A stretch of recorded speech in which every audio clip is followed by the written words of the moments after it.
without any further ado, I'm going to go ahead and turn it over to Brendan, who will introduce him for us. Alrighty. So I was talking with Jim here a few bit ahead of time to try and get something put together. It's kind enough to send me just a short bio of his most recent stuff, as well as a bit of a backstory as well. So he's been a professor and lecturer at the Yale School of Forestry and Environmental Studies since around 2000. And in a more recent time frame, he's been a lecturer at the University of Montana. What I found really interesting was that he served under not one, just two presidents for President Bill Clinton and Barack Obama. So under President Clinton, he was the USDA Undersecretary for the Natural Resources and Environment, where he oversaw the Forest Service, the Natural Resources Convention Service, and he was also part of President Clinton's Northwest Forest Plan, which protected 58 million acres of the national forests roadless areas. And then while under President Obama, he was the Deputy Assistant Secretary for Lands and Mineral Management in the Interior Department, which oversaw public land issues and helped lead the effort to protect the greater sagebrush around 11 western states to develop new rangeland fire strategies, as well as advance clean energy development. So, and more recently, though, he's been a senior fellow at the Center for American Progress and is currently a consultant focused on landscape conservation, natural resource management, and climate change strategies. For some awards and whatnot, he's been recognized as a distinguished alum by Rutgers in 1995 and the Yale School of Forestry and Environmental Studies in 2019. And those are for his contributions to the fields of conservation, natural resource management. He's written extensively about natural resources and issues and has been published in the New York Times, Politico, and he just mentioned before we start class that he just put out a new article on Politico and High Country News and other outlets. And in the more recent sense, he's helped create the Conservation Conversation series available at conversations.org, which is a great website I would very well recommend checking out. Great. Thank you, Brendan. Well done. And I want to thank everybody for the opportunity to join you today. I'm going to present a PowerPoint that'll give you an overview of the work that we did collectively. And I was involved in for 3.5 years in the Obama administration as a way to talk about large landscape conservation and the challenges that we face in dealing with issues that occur in large landscapes. Sage-grouse conservation was one, wildfire is another, salmon restoration in the Northwest, a big topic in Idaho right now, would be another. These are the challenges of the future and our ability to look at these things in context across larger landscapes, kind of ignoring geopolitical boundaries, very tough to do in a political environment, but these are the essential elements of solutions to some of the challenges we face. So I'm going to flip over and hopefully this will work, share with you the PowerPoint that I have. Hopefully everybody can see that and we'll go from there. So by way of introduction, I wanted to share with you this picture. So obviously this is from over a century ago. And you might notice it's all men. That's the way things were back in those days. But what I find interesting is the gentleman sitting in the front row with his leg kicked out in a gray suit. He's a unique individual, important to conservation history. His name's Aldo Leopold, and this was his graduation photo when he graduated from the Yale School of Forestry, as it was called at the time. Of course, he went on to do many important things, and I think advanced concepts and principles of conservation. Wrote a very famous book called the Sand County Almanac. I graduated 70 years after Mr. Leopold. That's me in the back corner. You can see I was not as bold as Aldo. But you never know where your career is going to take you. I'm sure Aldo Leopold had no idea when he was at Yale. I certainly had no idea what the next steps would be in my career. But since all of you are to graduate soon, it's interesting to think about what the future might hold. This is kind of a pictograph of my career, and I won't go into it except to point out that it was a rather circuitous route that had me involved with a number of issues, a number of organizations focused on landscape conservation, on urban conservation, on international development, on agriculture and conservation, and ultimately, as Brendan just indicated, working for 2 presidents. So I look forward to hopefully interacting with some of you in the future as you pursue your careers, hopefully some of you in conservation. You never know when you work in this business who you're going to interact with. So the gentleman that is sitting to my left in the photograph, we both have beards, is a gentleman named Jack Ward Thomas. Jack was a rather famous elk biologist who went on to become world famous due to his work on spotted owls and old growth. He also became the first wildlife biologist to become chief of the USDA Forest Service, and this was after he was chief, and I had a little bit to do with him becoming chief. And I learned a lot from Jack. In fact, Jack was more mentor than he was employee of mine, but a real intellect, and really in many respects the father of ecosystem management, at least as it applies to the Forest Service and public lands. As I said, Jack and I ended up working on some interesting issues. Spotted owl and old growth probably occupied most of our time in the Clinton administration. After Jack left, I ended up working with Mike Dombeck. Mike was a fisheries biologist, and like Jack, the first wildlife biologist, Mike was the first fisheries biologist to be chief of the Forest Service. In working with Mike, we protected 55 million acres of remaining national forest roadless lands, some of which is still in controversy, particularly in Alaska. And then working for President Obama, I found myself engaged in a struggle over the future of the greater sage grouse, this critter. It occupied a great deal of my time as I joined the Obama administration in 2013. And I want to tell you the story of how that all evolved as a way of sharing with you the challenges and I think the important opportunities that come in working on landscape conservation. So the way I want to do this is, rather than give a lecture, I'm going to tell a story. I'm going to tell it as if it were a 3-act play. So I hope you'll bear with me.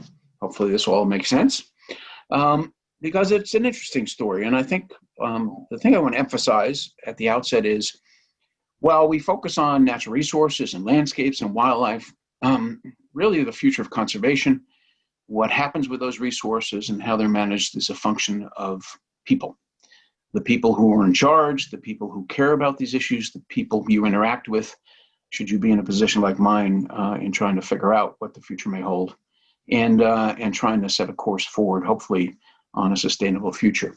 So you'll see a lot of people play important roles as this story unfolds. A little background on greater sage grouse, so to get started. The greater sage grouse occurs in 11 Western states today. There's one distinct population segment. It's known as the bi-state population in California and Nevada, and maybe a second in the Columbia River Basin, although that population is in serious decline and its future is in doubt. There's another species, the Gunnison sage grouse, which is a different species, which also occurs in Colorado and parts of northwestern Utah. Sage grouse are fascinating, as you'll see. I don't know if any of you have been out and watched sage grouse courting in the spring. They go to their leks. They are very focused on and have high fidelity to returning to the same leks every year to reproduce. Nearly all the nesting occurs within 4 miles of those leks, so these leks are really, really important. Then they go off to other areas to nest, to raise their young, and where they spend the winter in rather tough conditions in the sagebrush ecosystem. Sagebrush really is essential to their future. It is the dominant vegetative type throughout their life cycle. And sage grouse are also rather reclusive. They don't like being near busy roads or industrial sites. They don't like power lines or trees. Of course, since they're basically a ground nesting bird, they are fearful of anything that might be able to peer at them. potentially a predator that might attack them from above. So they're tricky to work with, though are fascinating species. As I've alluded to, sagebrush is critical to their future. Sagebrush itself, the sagebrush ecosystem, or as it's known, the sagebrush sea, while widespread throughout the West, and since you're in Boise, you've all been exposed to the sagebrush sea, as a fascinating landscape. Sagebrush themselves are long-lived plants. Some can survive 150 years. But what's important is sagebrush is not only important for the sage grouse, but there's over 350 species. Songbirds, rabbits, lizards, big game like mule deer, elk, and pronghorn, who are dependent on sagebrush for a portion of their life cycle. It is the iconic landscape of the West.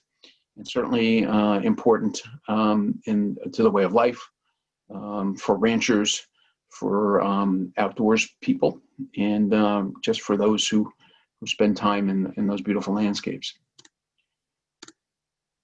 So that's the sage grouse and the sagebrush. The problem is, as I've alluded to earlier, sagebrush and the sage grouse are in trouble. So the first act of this play is the story of the decline of the greater sage grouse. Years ago, sage grouse occupied a much larger landscape. You can read accounts of sage grouse from the early 1900s that talk about sage grouse blackening the skies, so many flying all at one time in particular areas. Unfortunately, from millions and millions of birds in southern Canada and western United States, the numbers have declined precipitously. In fact, in 2010, Fish and Wildlife Service estimated that there were between 200 and 500,000 birds across all 11 states. And while you'll read, if you look into this, that population numbers are cyclical, that is, biologists believe that species can expand and contract rather rapidly, there still is undoubtedly a precipitous decline. In 2007, estimates showed about 10,000 males in the western states.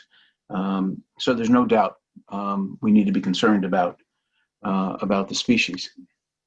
So now I want to tell the story of sage grouse and try to touch on some important aspects of it: the science, the politics, the ecology and economics that come into play. But as I said earlier, ultimately, this comes down to people and the decisions they make in deciding the fate and future of the sagebrush ecosystem and of the species dependent upon it. So ultimately, we're the ones who are going to decide the fate of the species in this ecosystem. So to give you a little background, hopefully this will work, let me share with you this video.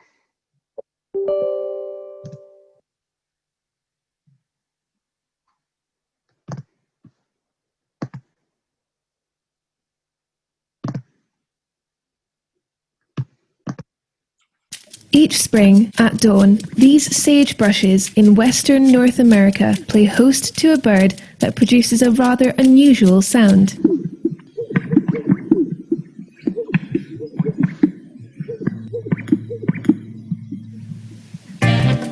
This male greater sage grouse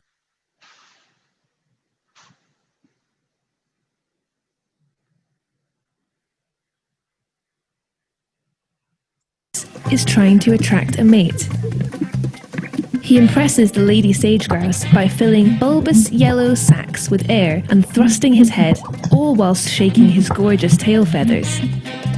Found in 11 states, it's a rare sight that people travel miles to witness, observing quietly so they don't disturb this decadent dance. But the greater sage grouse is under threat. In recent years, its habitat has been fragmented, and the wild population has dropped by 90 to 95% to an estimated 500,000. It is thought that oil and gas development, conversion of sagebrush to agricultural land, and climate change are all factors in the species' decline. and it's feared that further loss of habitat and man-made disruption could spell doom for this North American icon.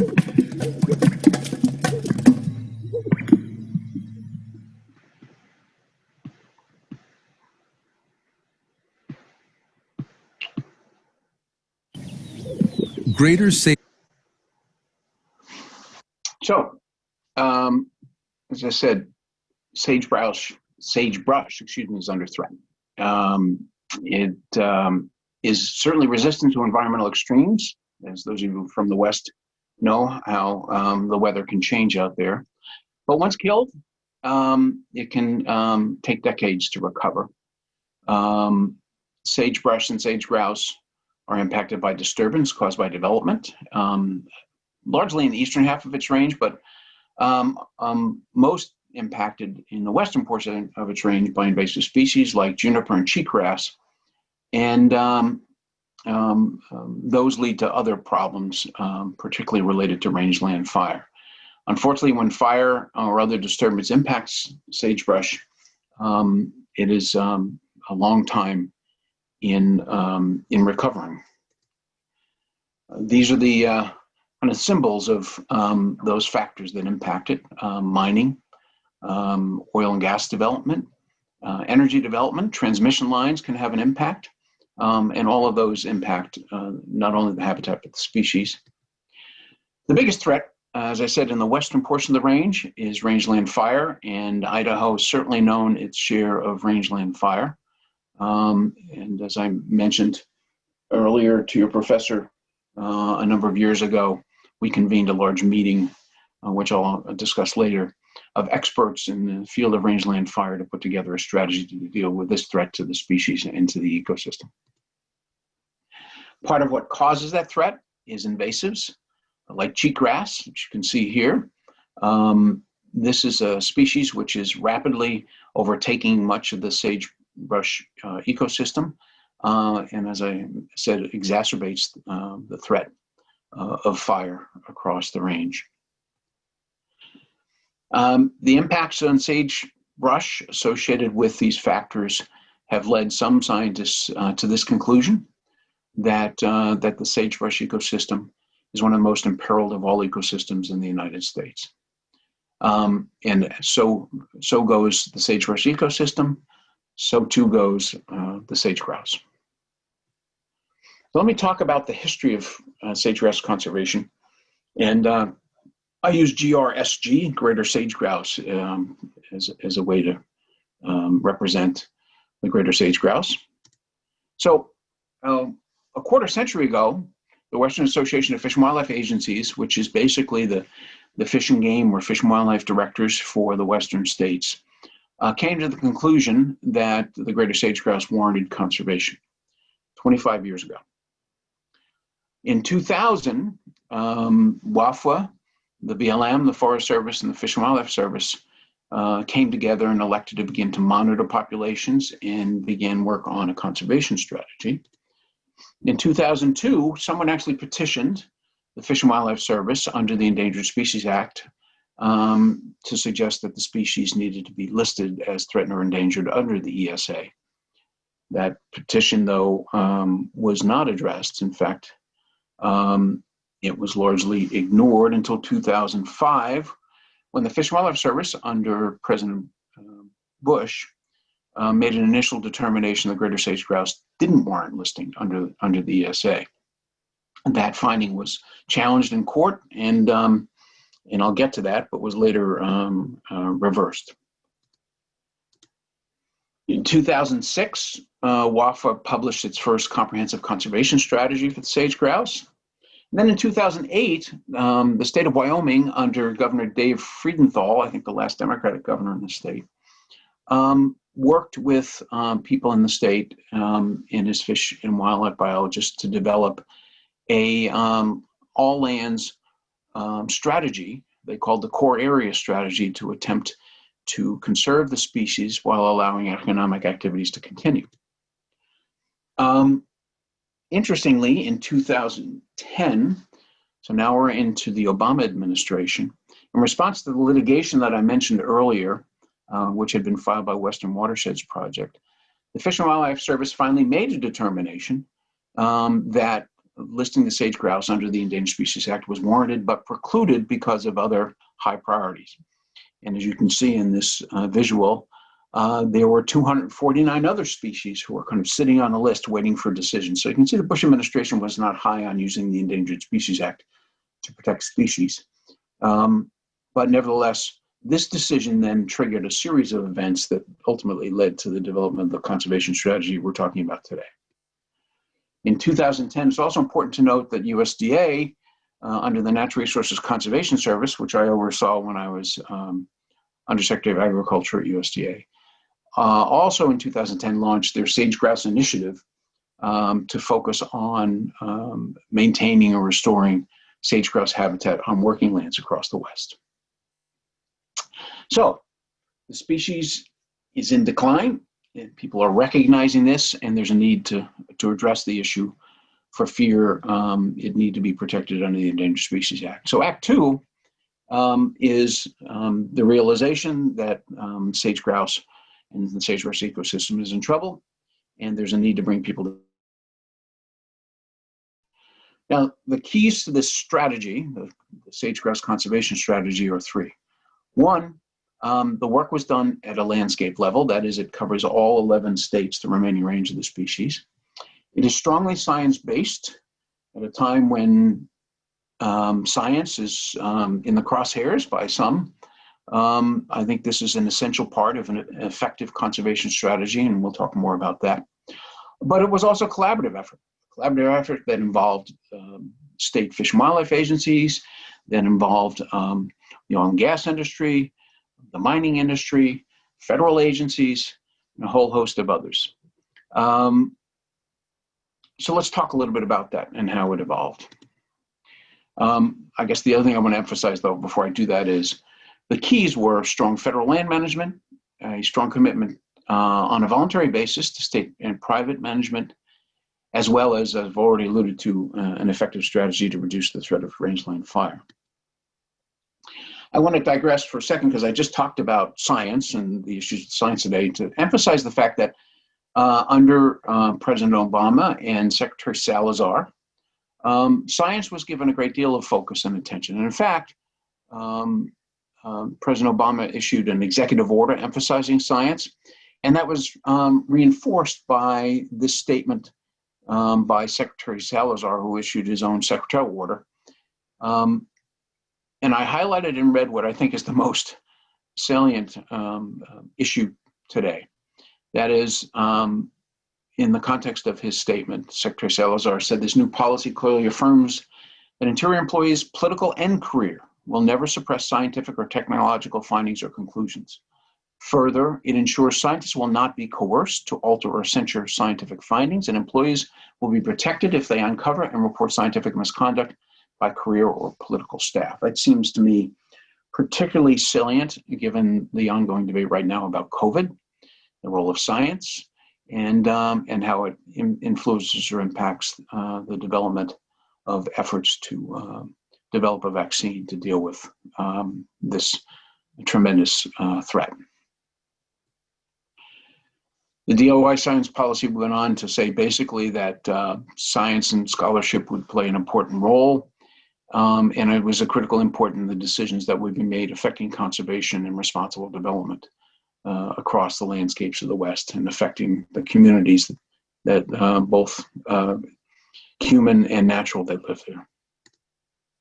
So to continue, in 2011, as a result of the decision made by the Fish and Wildlife Service that listing may in fact be warranted, Secretary Salazar joined with Governor Meade, the new Republican governor of the state of Wyoming, and Colorado Governor John Hickenlooper, who's now running for Senate, in fact, to form a partnership to develop a strategy to protect the species and therefore avoid the need to list it under the ESA. They formed what was known as the Sage Grouse Task Force, which met on a regular basis. I was a part of that from 2013 right up until 2016. And we met at least quarterly and sometimes more often than that. At the same time, the BLM released something called their National Technical Team Report. It was an internal document developed by the wildlife staff and land managers in BLM. Interesting to note that the National Technical Team Report was summarily ignored by particularly political leadership. In fact, a rather scathing assessment of the recommendations of that report was put out by former Governor Butch Otter of Idaho. So that report, produced by the BLM experts on the ground, was largely trashed. In 2013, the U.S. Geological Survey, which now is the science arm of the Department of the Interior, also issued a report. This was simply a summary of the science activities and programs and policies affecting greater sage grouse, and it became a very important foundation document for the research work and strategic efforts that were developed later. In 2013, the BLM and the Forest Service released draft land management plans. Land management plans are what are used by the agencies to guide how they manage lands in their jurisdiction. So they put out these plans in 2013, which was an initial effort to try to address the threats to the sagebrush ecosystem and sage grouse. But those plans never went anywhere, in particular because of the new initiative that had been undertaken through the Sage Grouse Task Force.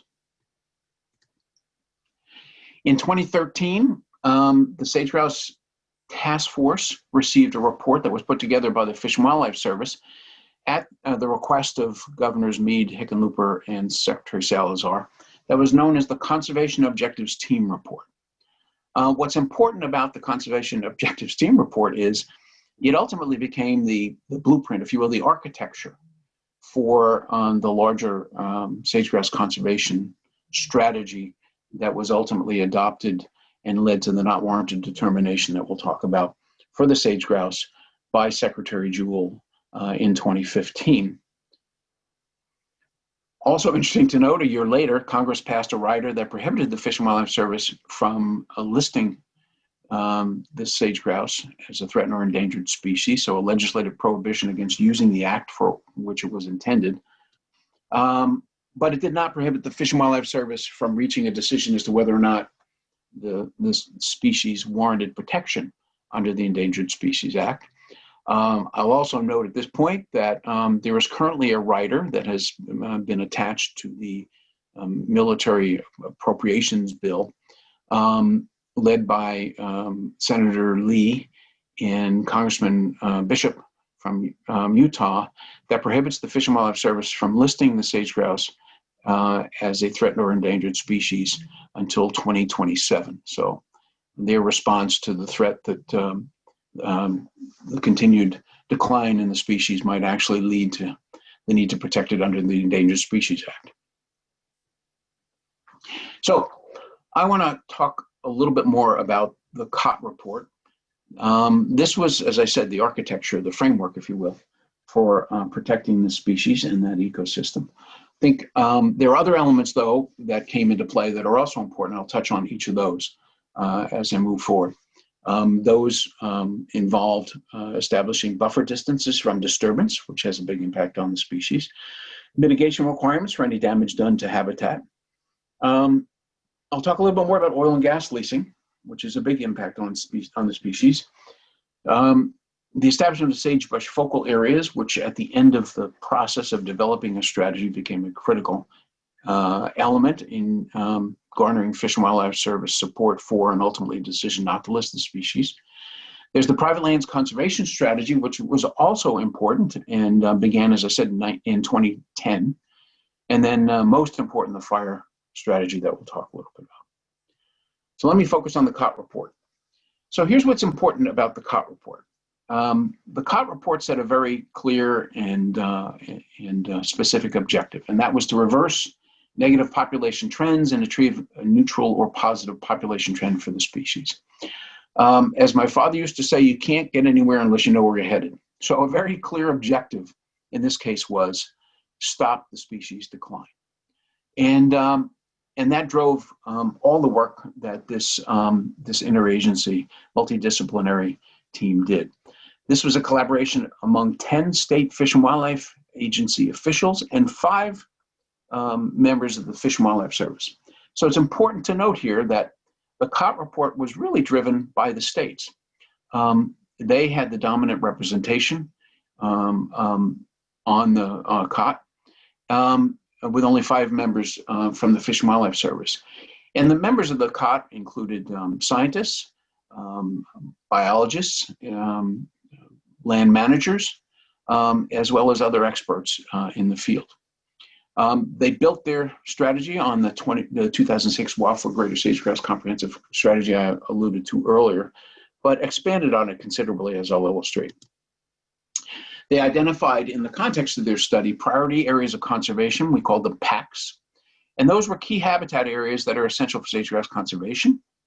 They also encouraged the protection of other habitats outside of PACs as an important element in promoting the conservation of the species. And they went a step further in identifying the specific threats to conserving the sagebrush ecosystem and ultimately protecting the sage-grouse population. Their ultimate recommendation was to, as they called it, stop the bleeding. That is, to require elimination of activities known to negatively impact sage-grouse and their habitats, or to redesign those activities to achieve the same goal. And they emphasized time and time again that maintenance of the integrity of PACs was essential for sage-grouse conservation. Dan Ash, who was then the director of the Fish and Wildlife Service, and who ultimately would be responsible for making the decision about whether or not to list the species, said this of the COT effort. He emphasized the collaborative nature of the effort and its goal to provide a clearer picture of the objectives that, if met, should ensure the persistence of this iconic species across Western landscapes. So this is directly out of the COT report. The COT identified these PACs, these sage-grouse priorities for conservation across the remaining range. So you can see the distribution there. But they also, in looking at each individual PAC, determined the risk to existing sage-grouse populations in each, which was extremely helpful in setting priorities for management. So you can see how these laid out. There were certainly some areas where population levels were at a critical stage, particularly true for the populations on the border of Oregon and California, known as the bi-state population that I alluded to earlier, as well as if you look up in the upper right corner of the screen, the populations in the Dakotas, where oil and gas leasing was expanding at a rapid rate and having an adverse impact. They went further to estimate what the quasi-extinction risk was for each population, and then define the specific threats. And I'll just bring your attention to a couple of things there. You can see, if you look at the 1, 2, 3, 4th yellow bar that says fire, you can see in the Dakotas, that was a concern, but less so in northern Montana, Powder River Basin, and Yellowstone watershed, the examples I pulled.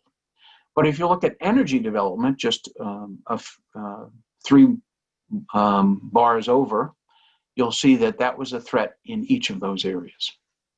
So this was extremely helpful in trying to determine what conservation strategies were necessary and what threats had to be mitigated or ameliorated in order to protect the species. So the COT provided this basic framework.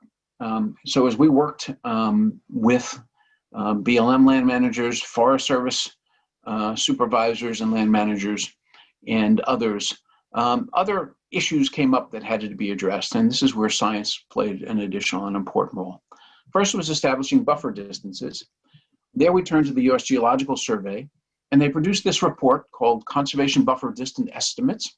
So they actually looked at or scanned the literature for all the different activities that might occur in the sagebrush ecosystem, and what the literature provided in terms of information about how far sage-grouse might need to be away from those disturbances in order to continue to survive. Turned out to be extremely important as we designed our strategy.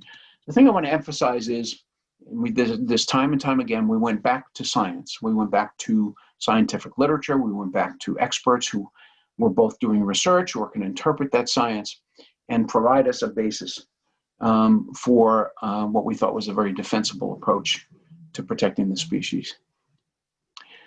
Second thing we looked at was mitigation requirements. Mitigation basically is avoiding, minimizing, or compensating for adverse impacts to habitat.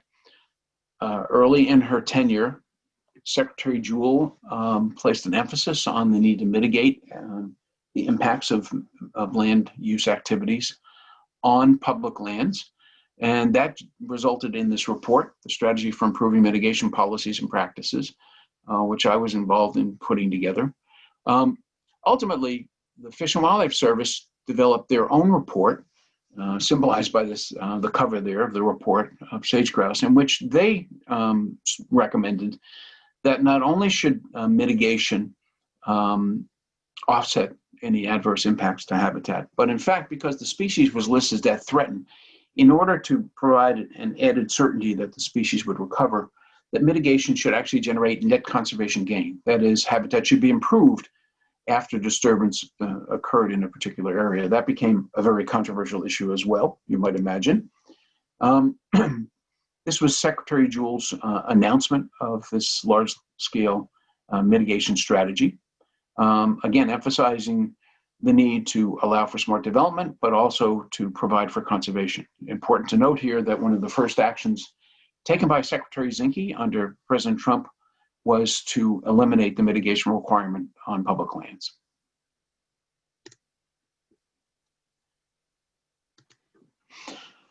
Another area we focused on was oil and gas leasing and oil and gas leasing guidance. Oil and gas leasing, we knew, had an adverse impact on sage grouse survival. And this became a particularly interesting area to focus on for the reasons I'll explain. So this happens to be western Wyoming, and you can see the impact that oil and gas development can have on a landscape. This is the Balkan development, and you can see that roads and individual oil pads basically chop up the landscape to a point where its utility as habitat is virtually lost. So I happen to be at a conference that many natural resource people go to every year. It's called the North American Wildlife and Natural Resource Conference in the spring of 2014. I was just really beginning my work on sage grouse, and I came across this editorial in the Wall Street Journal. Now, I admit I don't normally read the Wall Street Journal, but this one seemed fascinating. And basically what it alleged is highlighted in red in the title. Their allegation was, or the question they raised, which became an allegation, was, will Obama use too small birds to limit oil drilling in the West? And I highlighted in red basically what the editorial board of the Wall Street Journal was saying. They felt that the Endangered Species Act really represented a land grab, and they were concerned about the long list of species that could be added to the list, in part because the Bush administration chose to avoid listing as many as they could avoid without court action. But in this editorial, the Wall Street Journal pointed to the sage grouse and the lesser prairie chicken, which ranges in Colorado and more to the southwest of greater sage grouse range, as two species whose demise might in fact lead to listing under the Endangered Species Act and have an adverse impact on oil and gas leasing. So I decided to look into this because I found it a fascinating allegation. And I went to one of our actually junior biologists, although a PhD wildlife biologist who also had expertise in GIS. And I asked him if he could get me some information about this. I mean, what was the extent to which oil and gas resources coincided with sage grouse habitat? And was this a real threat to the future of the oil and gas industry? So Frank, his name was, Frank did some analysis, and he couldn't find very much research that had been done on the subject. And as a result of that, the only study he could find was a study done by a woman named Holly Copeland, who worked for the Nature Conservancy in Wyoming. And Holly's analysis, at least of oil and gas resources and their coincidence with sage grouse, demonstrated that, in fact, there was very little coincidence at all. What the oil and gas industry usually looks for is oil and gas that's characterized as high potential or medium potential. So as you look at these pie charts, I think the important thing to focus on is the light blue color is non-habitat areas. That is areas where sage grouse don't occupy. The yellow is general habitat, and the purple is priority habitat, the habitats areas that that the COT recommended needed to be protected overall. And I found fascinating here that the large majority of high medium potential oil and gas was in fact not even in habitat areas. There was largely no coincidence between sage grouse in oil and gas potential. So I drew the conclusion that the Wall Street Journal didn't know what the hell they were talking about, which I think was largely the case. But we took this a step further. We decided to go beyond that analysis and ask an oil and gas consulting firm based in Cheyenne, Wyoming, called Western Ecosystems Technology, to take a further look at this and look at the data that they had from the work they had done with clients. And this is what they found. They found first that the majority of federal lands within priority habitat management areas have zero to low assumed potential for oil and gas development based on all existing data sources. And the majority of federal lands and minerals identified as medium or high potential for oil and gas are located outside of priority habitat management areas. In fact, the work done by Holly was backed up by more extensive analysis and research done by this firm. In essence, the Wall Street Journal's allegations were based on false premise. Furthermore, we recognize that if there was a desire to access oil and gas under sage grouse habitat and priority habitat areas, there are ways to do so. One is directional drilling, which is more expensive for the industry, but certainly the capability exists to access these resources a safe distance from sage grouse. Secondly, we argued that, well, maybe the oil and gas industry should start focusing on areas where there's no likelihood of conflict between sage grouse and the resources that they seek. Or, as I characterize it here, hit them where they ain't. And I'll just tell you that the gentleman you see there is a baseball Hall of Famer. His name is Willie Keeler. And he was known for that statement, hit them where they ain't. In fact, he was such a successful batter. In fact, he bunted more often than anything else. Such a successful batter that he held the record for consecutive games with a hit until, yes, the famous New York Yankee baseball player broke the record in the 1940s. A little trivia. So to illustrate this point, this is the this was existing Utah oil and gas leases. And you could see, by and large, development had not occurred in these packs, these priority habitat areas shown in the crosshatch. There were some areas that were leased, but at least to that point in time, development was minimal. Most importantly, though, if one were to look at the high and medium potential oil and gas in the state of Utah, you'd find that the large majority of high medium oil and gas is in fact not coincident with sage grouse habitat at all, reaffirming the point that I made earlier that the Wall Street Journal's allegations were false. And this further just displays for Utah that coincidence.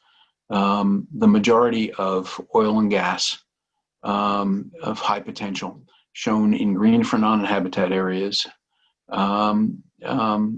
and for medium potential areas was significant. So there's no reason to actually lease those landscapes that are in packs, and even not necessary to do so in general habitat areas because there's more than adequate resources in those non-habitat areas. Next thing that came into play was sagebrush focal areas. And this was an interesting issue because as the process unfolded and we were close to developing a final recommendation, what we found was that the Fish and Wildlife Service was concerned about the adequacy of protection even in priority habitat management areas, as the PACs came to be known. These were the best of the best areas, and as a result, they needed further protection. We had identified general habitat areas where we wanted to minimize or avoid conflict. These were the PACs, or the priority habitat management areas, where the prescription for management was to limit surface disturbance to try to minimize adverse impacts. But in this letter from Fish and Wildlife Service Director Dan Ash, he recommended the further protections through the creation of these sagebrush focal areas, as they came to be known. And he did so because of this. He said that the importance of strongholds was that they would provide additional certainty and help obtain additional confidence for long-term sage-grouse persistence. Now, Dan Ash, as director of the Fish and Wildlife Service, was the person that ultimately was going to make the call with regard to whether or not the sage-grouse warranted protection under the Endangered Species Act. To my way of thinking, it was best to follow Dan's direction and to incorporate SFAs into the final strategy. That turned out to be a bitter pill for many states who, when the Trump administration took over, elected to drop SFAs from their conservation strategies. With regard to private land conservation, also an important point, fully 1/3 of the sage-grouse habitat is on private lands. It varies from state to state, as you might expect. In a state like Idaho or Nevada, which are dominated by federal lands, there's just virtually fewer private acres to be concerned about. But in other states like the Dakotas, Montana, Colorado, and even parts of Utah and Wyoming, private lands are a critical part of the equation. As I said, in 2010, NRCS began its sage-grouse initiative and has continued to move forward in working with private landowners on a voluntary basis, providing financial and technical assistance to protect and improve sage-grouse habitat. That's led to various partnerships. The Intermountain West Joint Venture is actually a partnership run by the Fish and Wildlife Service. This happens to illustrate some of the work that they're doing with a bi-state population. As I said, one of those populations that's at highest risk in Northern California and Southern Oregon.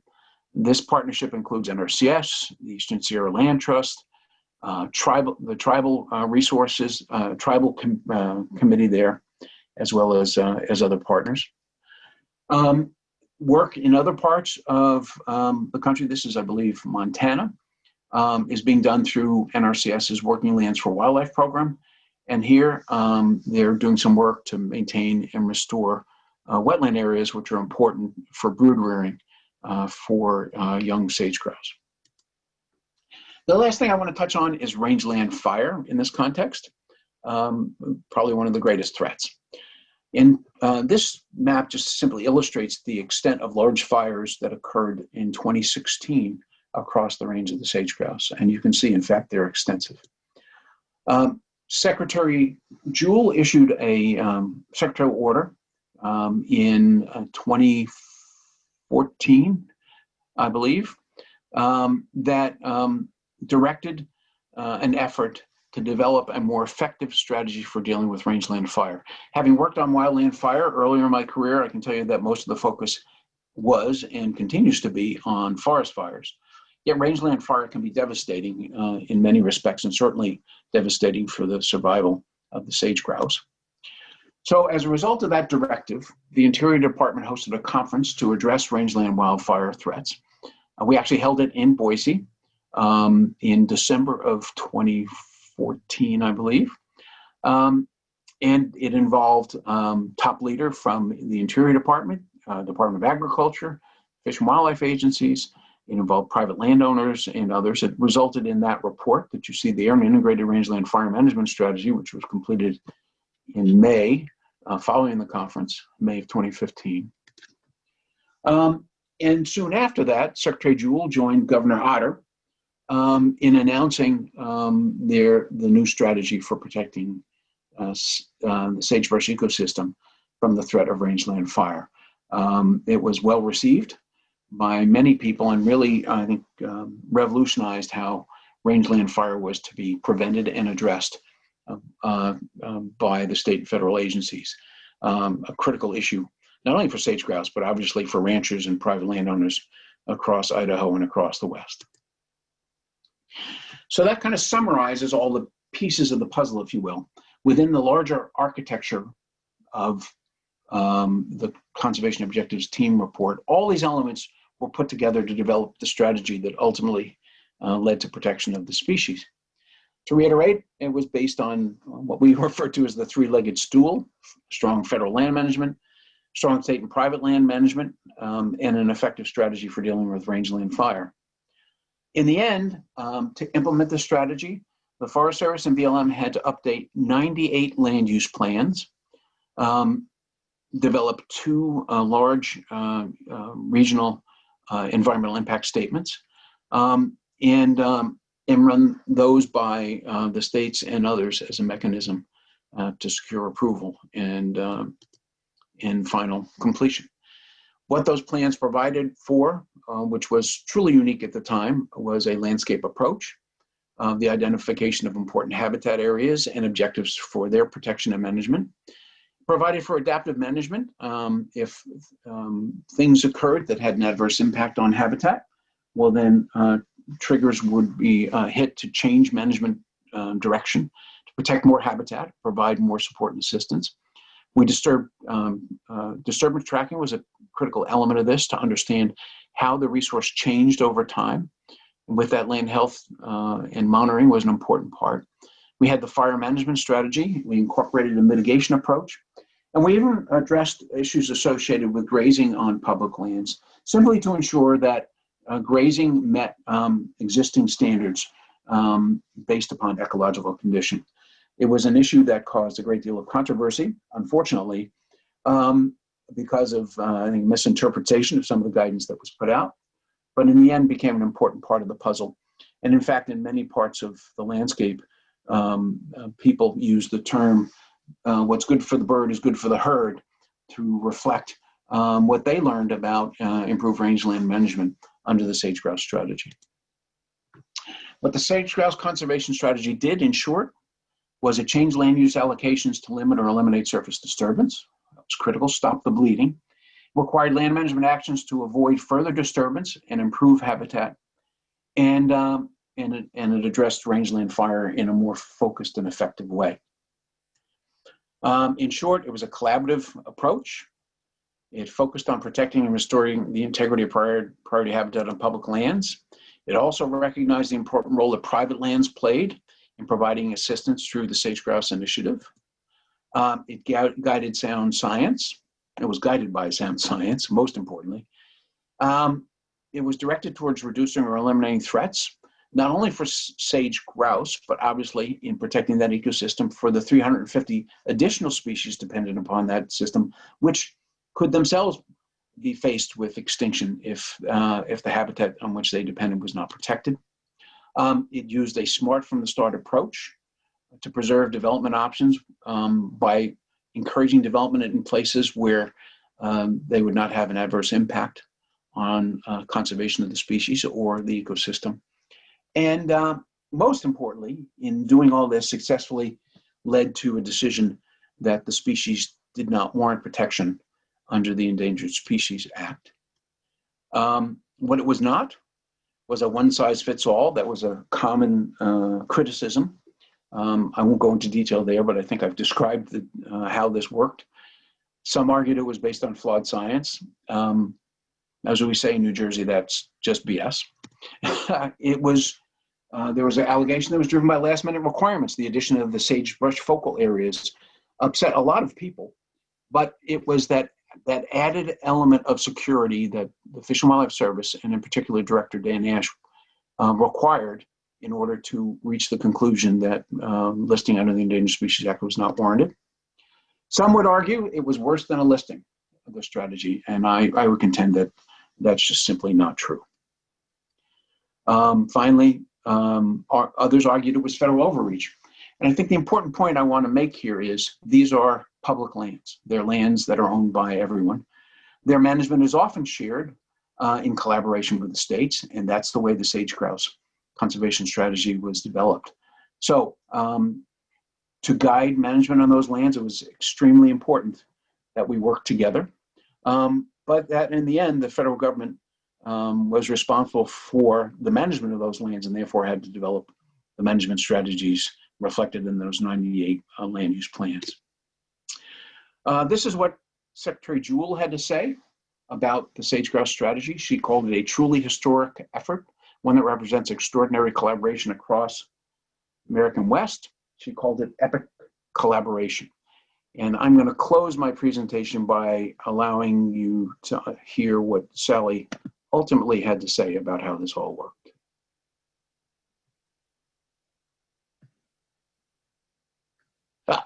Well, it should be available to me. That's weird. Huh. Well, that's terrible. Not sure what happened there. Hold on, folks. I'm going to see if I can find it again. Well, the big punchline I lost. Let me see if I can pull that up. It's worth looking at if I can find it, okay? That sounds great. And let me just say thank you for that wonderful presentation. We'll make time for the video if it comes back up. And for putting all of these amazing efforts into perspective. There's a number of questions that have come up through the chat that sound really exciting. And I'm going to go ahead and let students ask those questions themselves, and then we'll open it up to interested members of the public too. Is there anybody that would like to step in first?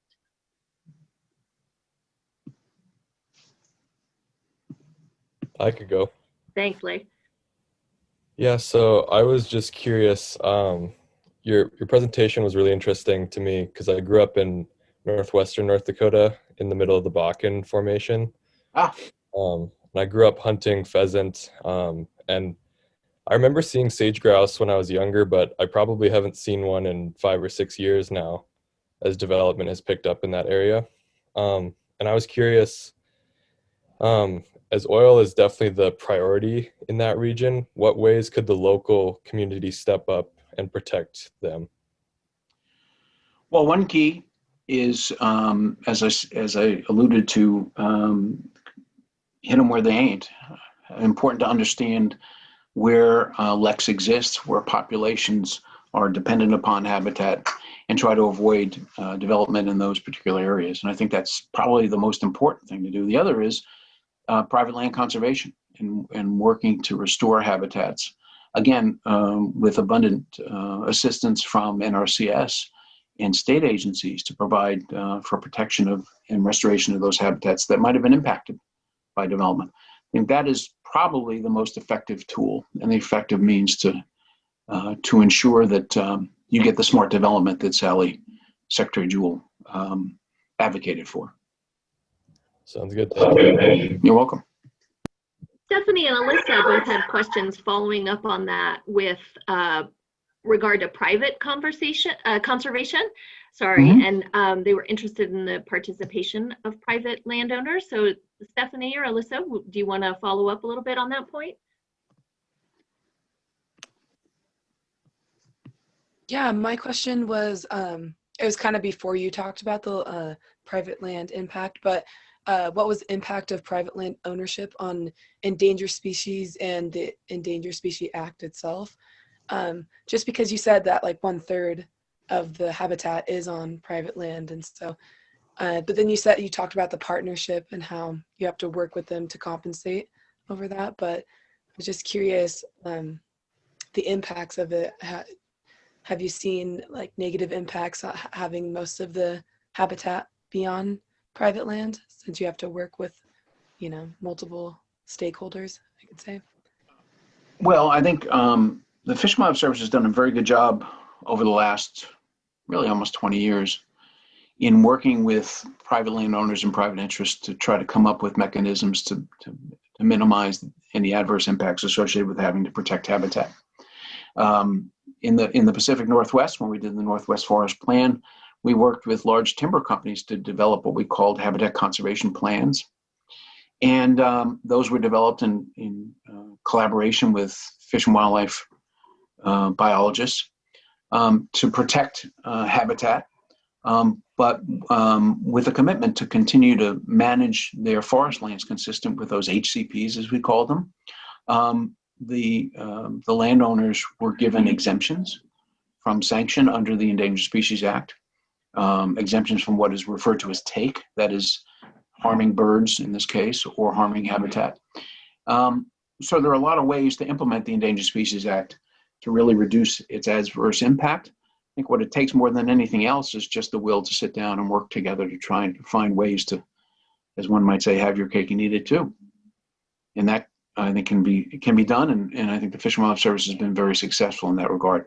You know, ESA to a lot of people is almost like a four-letter word. The fact of the matter is, the Endangered Species Act exists as a kind of a last gasp effort to protect species, and where there's collaboration and cooperation, 9 times out of 10 there are solutions. So the big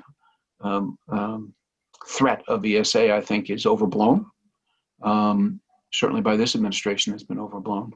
But in fact, I think conservation can be achieved in a collaborative way. Thank you. You're welcome. Stephanie, did you want to add anything else in there, or is there another student that would like to offer up a question? I don't think so. I think you answered my question as well. Thank you. Hi, I can ask one. So, Please, Tess. I was wondering, like, I asked at the beginning of the talk why you think the greater sage-grouse specifically were being left unprotected, and you kind of went into those oil and gas ventures. Do you think that the oil and gas were the reason that these habitats weren't being protected? I think it was probably more ignorance than anything else. I think that's what I would suggest. That that really people didn't realize that, in fact, all right, got you. People didn't realize, in fact, that they were adversely impacting sage-grouse habitat. The Wall Street Journal article is a great example. They just presumed that that protecting the species would have an adverse impact. Well, when we did a little research and looked more closely at the data, it was very clear that those conflicts didn't have to exist. Yet, and I didn't get into this, you know, in the current administration, in some respects, they've tripled oil and gas leasing in priority habitat, even though they don't have to. And one has to ask why. Is it to prove a point? Is it to, you know, to challenge the Endangered Species Act? You know, I think, you know, the key to survival in a more and more crowded world is finding ways to work together. And that's really, I think, what conservation is about.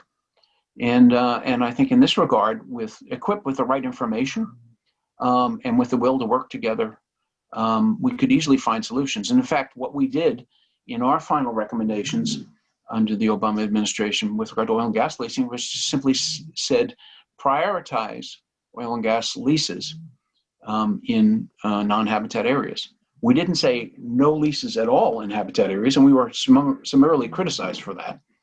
But we knew that there were some developers who had made investments and wanted to continue to work in those areas. We understood that, but we thought in the future, since there's abundant high and medium potential oil and gas that would not, if developed, impact the sage grouse adversely, that's where we should encourage leasing in the future. Thank you. You're welcome. Daniel, did you have a question you wanted to follow up on? Well, this question stems mainly from my memory of the spotted owls and how listing those kind of drove the timber industry to a halt and cost them a lot of money. Would it be more cost effective for the oil companies to find ways to drill that won't hurt the sage grouse in order to prevent a listing, rather than waiting for it to get listed and then have to go through all the legal lawsuits and mitigations to get their operations up and going again? So you raise an interesting question, and obviously one of my favorite subjects is talking about spotted owls and old growth. I mean, the reason we got to the point we did with spotted owls and old growth is because every effort was made to exploit that resource without consideration for the adverse impacts. When frankly, we didn't have the science and information then. We were mapping mapping spotted owl habitat on paper maps. And I can tell you it was interesting to see how that strategy was put together. There's actually a very good podcast called The Timber Wars that's now running on Oregon Public Radio that's worth listening to, that it describes this.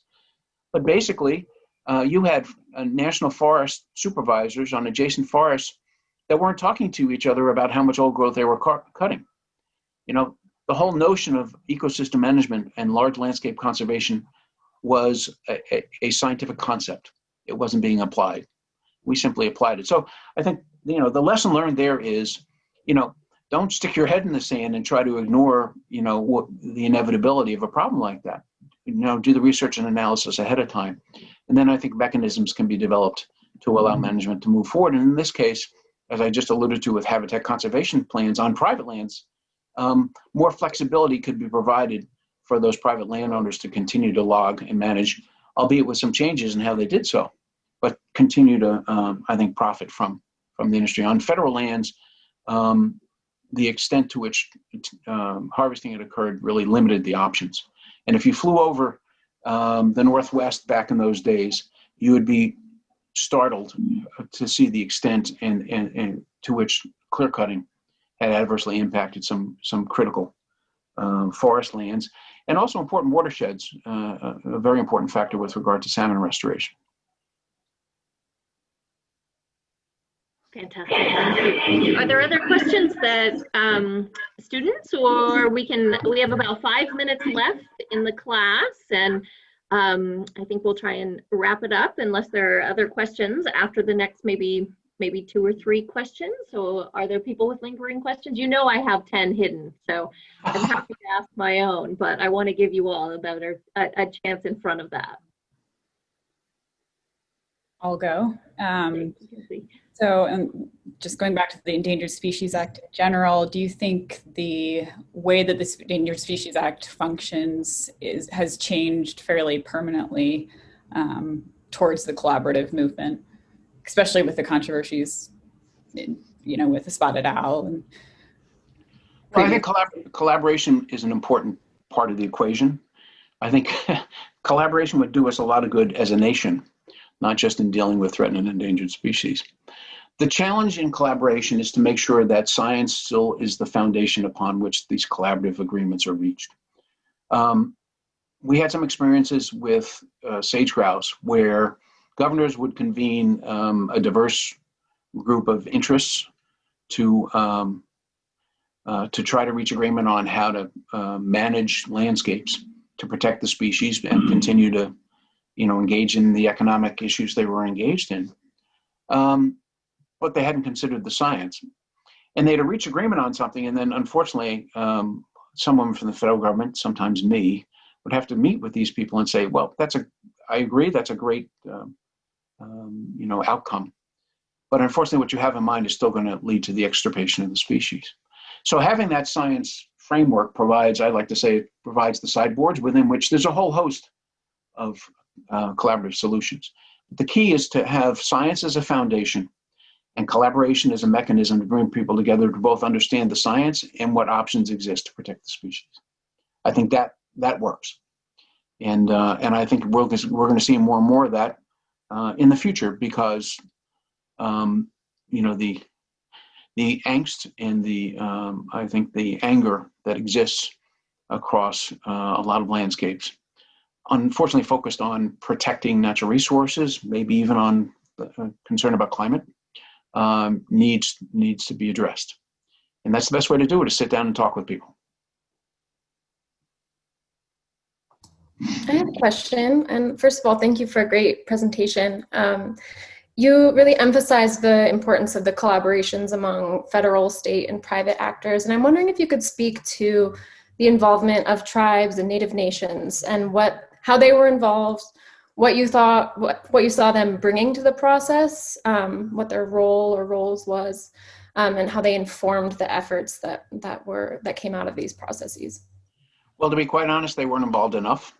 they weren't as engaged, largely because I think the landscapes that they own, they manage, are largely intact and have not been disturbed. In fact, I saw a study that indicated that the most biologically rich areas in North America are tribal lands.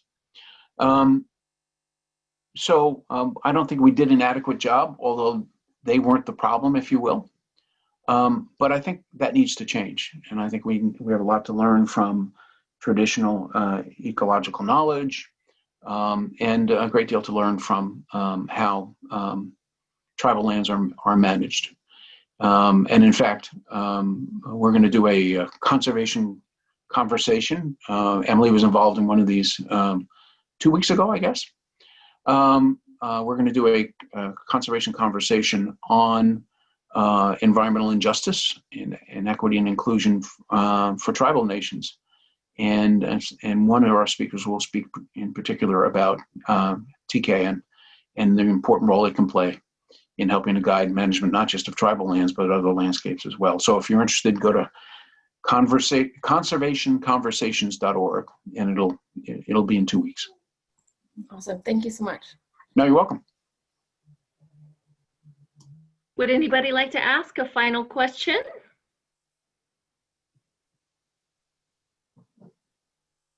Okay, I will. So the one thing that I kept thinking about in the back of my mind during your presentation is that the sage grouse habitat does not seem to overlap with the areas of urban growth and sprawl in the Intermountain West. And I'm curious if that is because the grouse has already been extirpated from the places outside Las Vegas, or outside Boise, or where it might have had habitat before. But other than saying that smart from the start growth planning was part of the outcome, I'm curious to what extent urban development in the Intermountain West has been engaged in this planning, or is a necessary sort of partner in habitat conservation. Well, I think the good news is, until recently, growth and development in the sagebrush ecosystem has not been a preferred option. I mean, people would rather, build in Sun Valley or in Stanley or in places like that. But, Boise is the fastest growing city in the nation. And you can now see, developments expanding into those areas. No, there will be an adverse impact. And we've seen some of that in Colorado, particularly in the corridor between Denver and Fort Collins, which was habitat for some sage grouse. And those landscapes have kind of been gobbled up. So it is going to be a threat and a concern. And, the irony to not listing the species is that developers and others don't necessarily have to consult with anybody about protecting that habitat, because there's no sanction associated with that. Of course, we don't want the species to get to a point where it needs to be listed.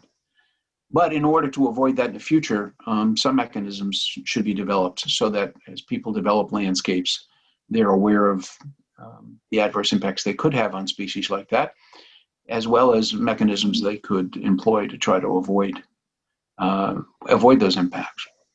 No, I think that threat is real.